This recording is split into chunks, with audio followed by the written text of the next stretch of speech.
how does your product fit into your brand story? How do we put these levels together? Now, maybe you have a brand that has one product. And congratulations if that's you. That's probably a pretty easy job, no offense. But more likely, you probably have a product suite, a portfolio of brands or products or different divisions. Maybe there's been some M&A and there's a parent company and legacy branding. Maybe there are white labeled products, private labeled products. There's a lot to it. So how do we develop our brand story, our product story with all of that? I look at it like building a house. You have your roof, that's your brand. Everything has to fit logically under that brand.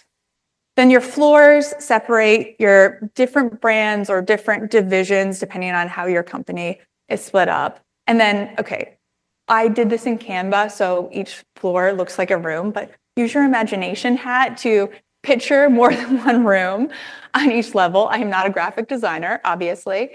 Each room represents a product suite, and then the products are the furniture within the rooms. So all of these different pieces need to fit logically under the roof, under the brand story.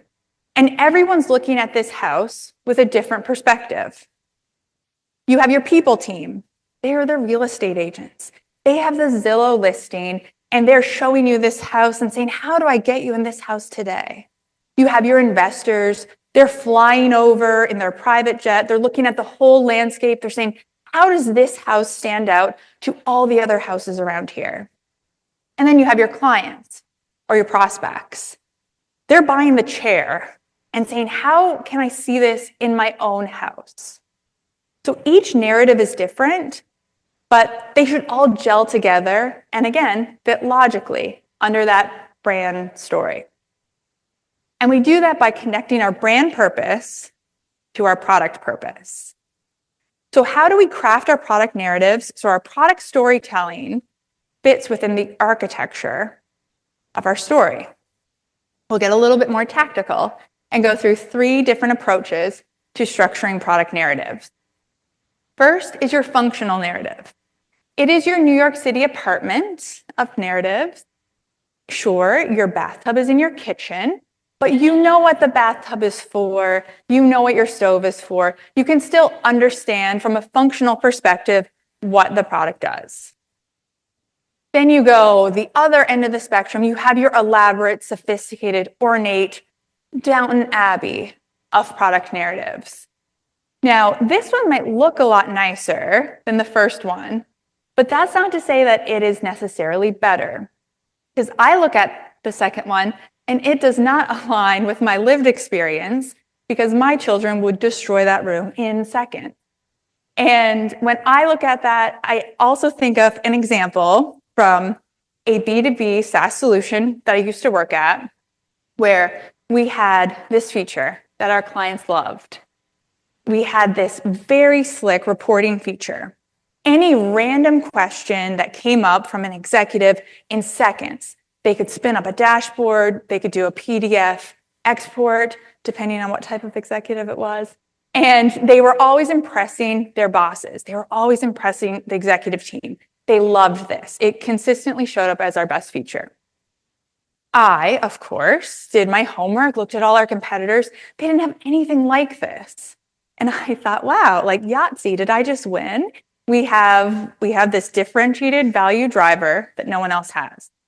But it wasn't moving the needle in sales conversations. What was my mistake? Had the client feedback, had the competitor perspective. We were losing to no decision. And chances are, statistically speaking, you probably are too. Because in a survey of 2.5 million sales conversations, 40 to 60% end in no decision. We had this beautiful feature, but it was losing out to hideous but functional spreadsheets. No one's going to make a change unless they have to make a change.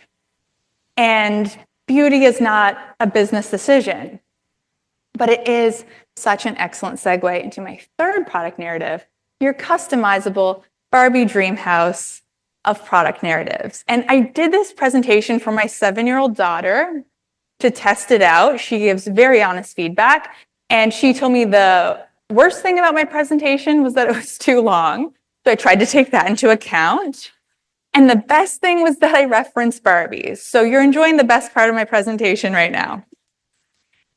But the Barbie dream house, I mean, this type of product narrative tells a different story to everyone. Because when you think about this as a product, it's changed very little through the years. In the 90s, when I was playing with my Barbie dream house in Newfoundland, Canada, out in the middle of the Atlantic Ocean, I was acting out very different scenarios with my Barbies than my daughter does today in New York with her 2020s sensibilities. The product stays the same, but how we interact with it is different. I thought, what a great analogy for product narratives, because we're not changing the product, we're just talking about it differently for different audiences. And it works really well with the Barbie slogan, you can be anything you want to be. That's kind of how we set this up. So how do we take you can be anything you want to be and turn it into something that we can share with our sales team and train them on or put on our website as one uniform message? How do we get there?